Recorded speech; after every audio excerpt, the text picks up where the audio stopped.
Ballon d'Or নিষিদ্ধ Real মাদ্রিদে, দেখুন বিস্তারিত।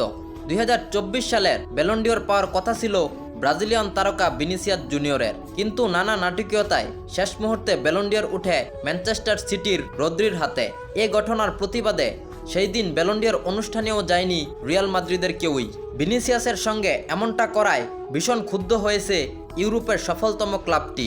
রিয়ালের দাবি, ব্যালন ডিওর পাওয়ার জন্য সবচেয়ে বেশি যোগ্য ছিলেন ভিনিসিয়াস জুনিয়র। এবার স্প্যানিশ সংবাদ মাধ্যম মার্কা এক প্রতিবেদনে জানিয়েছে এক চাঞ্চল্যকর তথ্য। মার্কার ভাষায়, রিয়াল মাদ্রিদে ব্যালন ডিওর যেন নিষিদ্ধ কিছু, অর্থাৎ রিয়াল মাদ্রিদে ব্যালন ডিওর নিষিদ্ধ।